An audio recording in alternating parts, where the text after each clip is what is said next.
आदरणीय मुख्यमंत्री महोदय, संसद में तेलंगाना राष्ट्र समिति के नेता नमा नागेश्वर राव जी, हमारे सहयोगी सुधींद्र कुलकर्णी जी, यहाँ उपस्थित सारे सांसद और विधायकगण और मित्रों, आज यहाँ आकर मैं अभिभूत हूँ। आई एम ओवरवेल्म्ड, क्योंकि आज यहाँ पर जो सर्वोत्तम है हमारे देश की लोकशाही में, उसका दर्शन आज यहाँ पर हम लोगों को हुआ और हमने महसूस किया कि ये जो राष्ट्रपति का चुनाव 18 जुलाई को होने जा रहा है, वो आज यहाँ पर पीपुल्स मूवमेंट बन गया।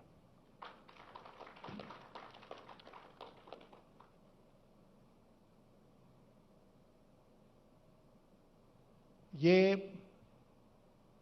राष्ट्रपति का चुनाव मेरे लिए उस लड़ाई की श्रृंखला में एक कड़ी है जो कई वर्षों से मैं इस सरकार के खिलाफ लड़ रहा हूं। मैं बहुत आभारी हूं सम्मानित मुख्यमंत्री जी का कि हमारे नामांकन के दिन 27 जून को इन्होंने अपने मंत्री के.टी. रामाराव जी को भेजा था दिल्ली, और उनके आने से हम लोगों को बहुत बल उस दिन प्राप्त हुआ था।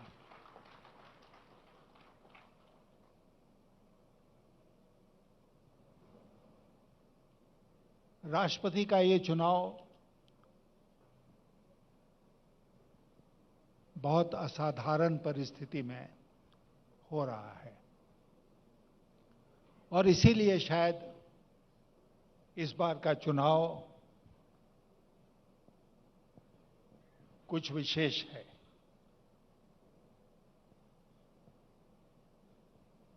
अभी आदरणीय मुख्यमंत्री जी ने बताया कि यह देश किस हालत से गुजर रहा है। आज मैं जब यहां आ रहा था तो आज के अखबार में एक बहुत ही विशिष्ट हमारे देश के विद्वान हैं, नोबेल प्राइज विनर हैं अमर्त्य सेन जी, उनका एक वक्तव्य छपा है जिसमें उन्होंने कहा है कि द नेशन इज कोलैप्सिंग। ये मुल्क जो है वो बर्बाद हो रहा है, कोलैप्स कर रहा है। और हम देखते हैं कि हर दृष्टिकोण से वो कोलैप्स हमारे सामने है। एक मिनट के लिए हम राष्ट्रपति के चुनाव को किनारे रख दें तो मैं आपसे पूछना चाहता हूं कि क्या एक नागरिक की हैसियत से हम इस बात को बर्दाश्त करेंगे कि हमारा देश बर्बाद हो जाए? प्रधानमंत्री जी से मेरी कोई व्यक्तिगत लड़ाई नहीं है, विदेश की भावना नहीं है। हालांकि इस बात का मुख्यमंत्री जी इस बात का मुझे जरूर सख्त अफसोस है कि नामांकन दाखिल करने के बाद मैंने उनको फोन मिलाया। मुझे बताया गया उस समय वो फोन पर उपलब्ध नहीं थे। मैंने संदेश छोड़ा कि उनसे मेरी ओर से निवेदन कीजिएगा कि जब वो लौट कर आएं तो मुझसे बात कर लें। आज तक मैं इंतजार कर रहा हूं, प्रधानमंत्री जी का लौटकर फोन नहीं आया। संस्कार है। नहीं, बट ये देश के प्रधानमंत्री को क्या शोभा देता है? मैं आपसे कहना चाहता हूं कि एक साधारण नागरिक भी फोन करे तो ऊंचे से ऊंचे पद पर बैठे व्यक्ति को उस फोन का उत्तर देना चाहिए। लेकिन हमारे प्रधानमंत्री जी ने यह शिष्टाचार सीखा ही नहीं। बहुत अफसोस की बात है।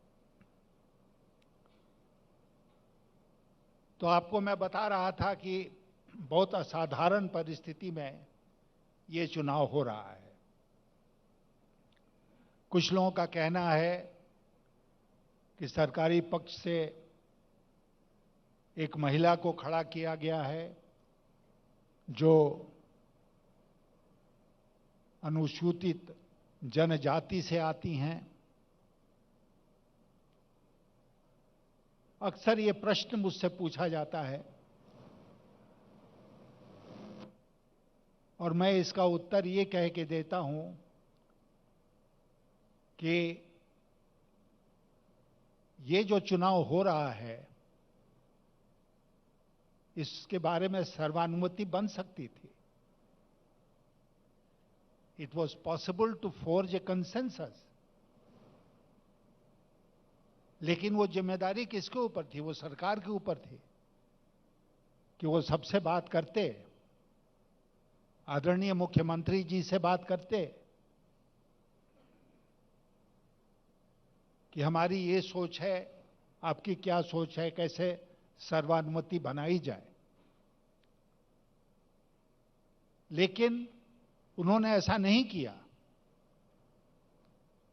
और इसलिए ऐसा नहीं किया कि वो सर्वानुमति में, कंसेंसस में विश्वास करते ही नहीं है। वो विश्वास करते हैं कॉन्फ्रंटेशन में, टकराव की राजनीति पर चलना चाहते हैं। वो अपमानित करना चाहते हैं दूसरे लोगों को और इसीलिए उनके डिक्शनरी में कंसेंसस नाम का शब्द ही नहीं है।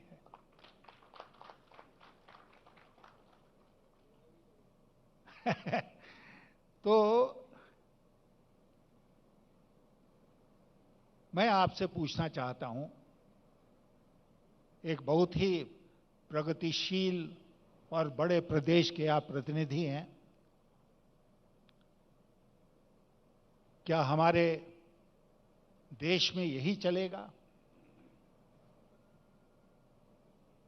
क्या एक तरफा सब कुछ होगा? क्या दूसरे की इस देश में दूसरे का की कोई इज्जत नहीं रहेगी?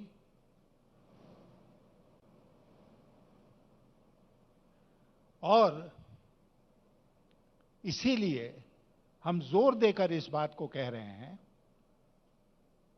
कि ये दो व्यक्तियों की लड़ाई नहीं है आज राष्ट्रपति का चुनाव। ये दो व्यक्तियों के आइडेंटिटी की लड़ाई नहीं है। ये एक विचारधारा की लड़ाई है, एक आइडियोलॉजिकल बैटल है और उस लड़ाई को हम आपके सहयोग से लड़ रहे हैं। और जब हम लड़ाई में जाते हैं तो हम इस बात की चिंता नहीं करते हैं कि सामने जो हमारा प्रतिद्वंदी खड़ा है उसके पास कितनी बड़ी तलवार है, उसके पास कितनी बड़ी फौज है। अगर हम सचमुच अपने कॉज में बिलीव करते हैं तो हमारे पास जो भी औजार होगा, जो भी हथियार होगा, उस हथियार से हम उस दुश्मन का मुकाबला करेंगे। आज हमारे देश में यही परिस्थिति बन गई है। कल सुप्रीम कोर्ट का एक फैसला आया, बहुत सारा ऑब्जर्वेशन उसमें है। एक मीडिया हाउस है जिसका नाम है ऑल्ट न्यूज, और एक जुबैर साहब हैं जो उसको चलाते हैं। ये आरोप लगाकर कि वो देश में वैमनस्य फैला रहे हैं, उनको जेल में बंद कर दिया गया। लेकिन भारतीय जनता पार्टी की उस प्रवक्ता को, जिसने जहर फैला दिया इस देश में, उसके खिलाफ कोई कानूनी कार्रवाई अभी तक नहीं हुई है। क्या प्रधानमंत्री जी हैदराबाद में जब भाषण देंगे तो इस पर प्रकाश डालेंगे? प्रधानमंत्री जी जैसा मुख्यमंत्री जी ने कहा, गला फाड़ फाड़ कर भाषण देते हैं, हर विषय पर बोलते हैं, मन की बात करते हैं, लेकिन इस विषय पर बिल्कुल खामोश हैं। एक शब्द उन्होंने नहीं बोला। अमेरिका के राष्ट्रपति ने जब एक स्कूल में कुछ बच्चों की मौत हो गई थी तो वो तुरंत देश के सामने आए और उन्होंने अपनी बात रखी, अपना अफसोस जाहिर किया। हमारे प्रधानमंत्री जी 8 वर्षों में उनको हिम्मत नहीं हुई कि वो एक प्रेस कॉन्फ्रेंस करें। सारा संवाद एक तरफा है। क्या यही लोकशाही है? क्या यही प्रजातंत्र है कि एक आदमी बोलेगा और 140 करोड़ लोग सुनेंगे? ये हमारे देश में आज हो रहा है और इसके खिलाफ हमें लड़ना है। आज ये चुनाव, जैसा मैंने आपसे कहा यहां आने के बाद, कि ये एक पीपुल्स मूवमेंट बन गया है।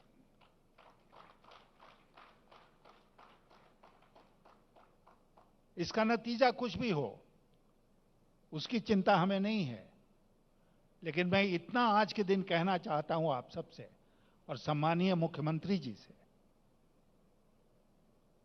कि ये लड़ाई जो है वो इस चुनाव के बाद भी चलेगी। हम लड़ते रहेंगे।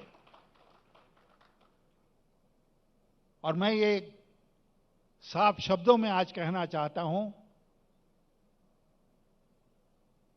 कि आपके आदरणीय, हमारे आदरणीय मुख्यमंत्री तेलंगाना के जो हैं, इनके साथ मिलकर हम लोग इस लड़ाई को लड़ेंगे पूरे देश में।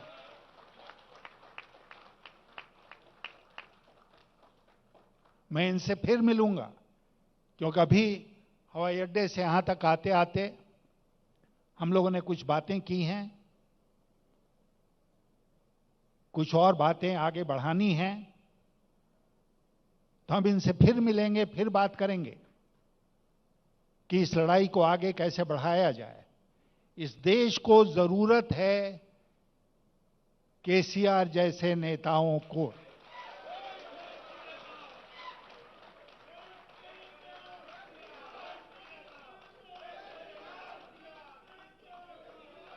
और मैं इसलिए इनकी इज्जत नहीं करता हूं केवल कि इन्होंने इस प्रदेश में चुनाव में भारी बहुमत हासिल किया। मैं इसलिए इनकी इज्जत करता हूं कि ताकत मिलने के बाद इन्होंने इस प्रदेश को आगे बढ़ाने में, इसको अग्रणी प्रदेश बनाने में बहुत कम समय में बहुत कुछ करके दिखाया है। ये एक मिरेकल है। Telangana is a miracle today, it's a miracle state.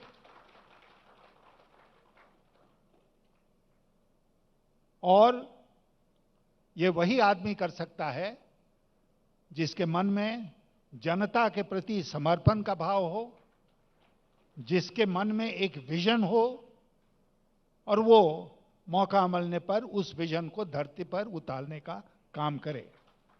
आपके मुख्यमंत्री केसीआर जी उसी प्रकार के व्यक्तित्व हैं।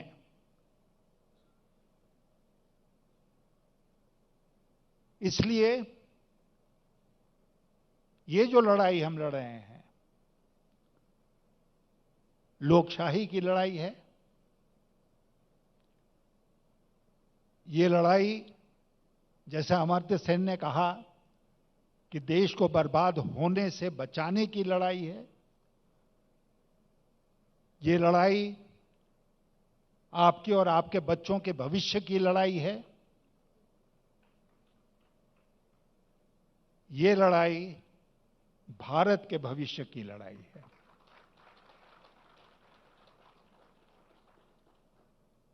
और आज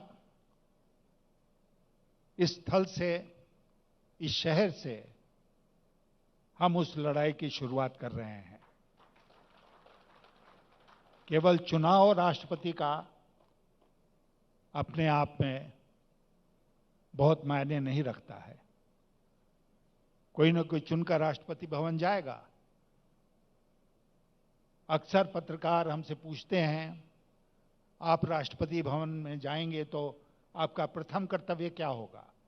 और मैं उनसे जोर देकर कहता हूं कि मेरा प्रथम कर्तव्य होगा इस देश के संविधान की रक्षा करना, उसके मूल्यों की रक्षा करना, इस देश की लोकशाही की रक्षा करना, प्रजातंत्र को बचाकर रखना।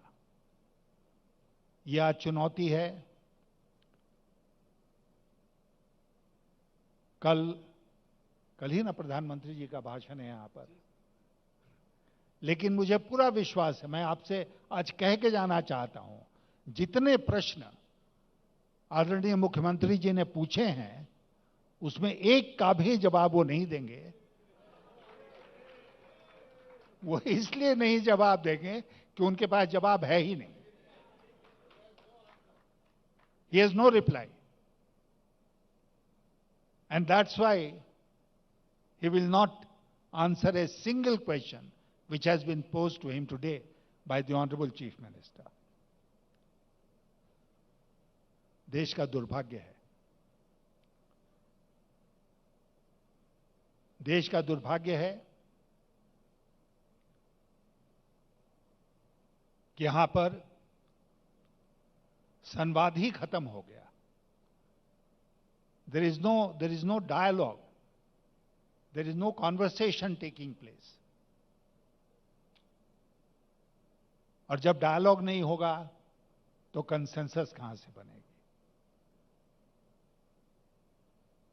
मुझे याद है, मैं उस लोकसभा का सदस्य था, केसीआर साहब भी उसके सदस्य थे, और मेरे मन में इनके प्रति जो इज्जत है वो उस दिन से है जब अकेले लोकसभा में तेलंगाना अलग राज्य बनाने के लिए इनकी आवाज उठती थी। और सचमुच में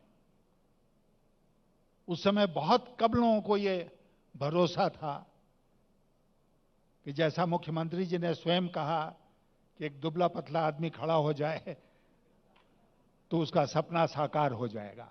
लेकिन इन्होंने अपना सपना, उस सपने को साकार किया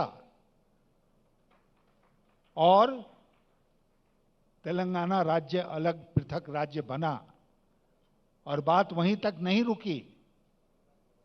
आज देश के अग्रणी राज्यों में तेलंगाना की गिनती होती है। तो सत्ता जो है, स्टेट पावर आप चाहते हैं इसके लिए कि उससे आप लोगों की भलाई कर सकें। स्टेट पावर आप इसलिए नहीं चाहते हैं कि आपके पास जितनी ताकत है, आपके पास जितनी एजेंसियां हैं, उसका आप अपने राजनीतिक प्रतिद्वंदियों के खिलाफ इस्तेमाल करके दुरुपयोग करें उनका, जैसा आज हम देख रहे हैं। आज ही अखबार में हम लोगों ने पढ़ा 2004 का कोई एफिडेविट था शरद पवार साहब का, उनको नोटिस मिल गई इनकम टैक्स की। इतना दुरुपयोग, मैं आपसे कहना चाहता हूं, मैं 5 वर्षों तक अटल जी की सरकार में इस देश का वित्त मंत्री था। एनफोर्समेंट डायरेक्टरेट ईडी उस समय वित्त मंत्रालय में हुआ करती थी। मेरे दिमाग में दूर दूर तक ये बात नहीं आई कि हमारे जो विरोधी हैं राजनीति में, उनके खिलाफ इसका दुरुपयोग किया जाए।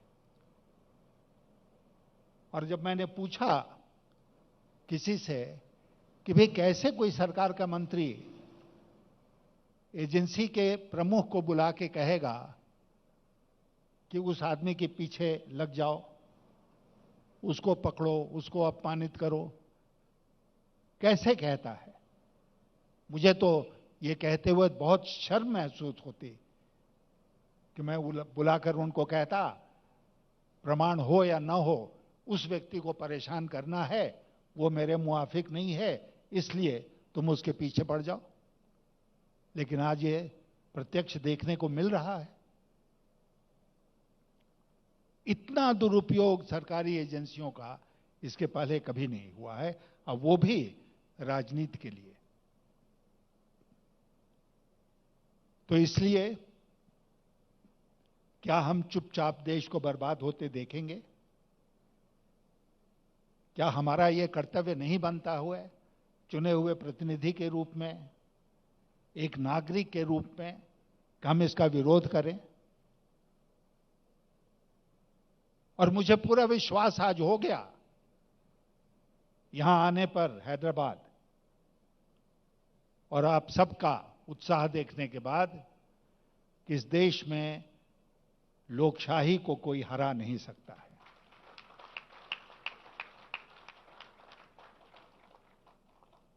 जब तक तेलंगाना है, जब तक टीआरएस है, तब तक हमारे देश में प्रजातंत्र सुरक्षित है।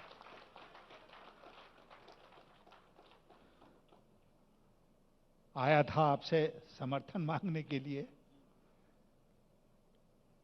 मुझे पहले ही विश्वास दिलाया था जब मुख्यमंत्री जी से मेरी बात हुई थी,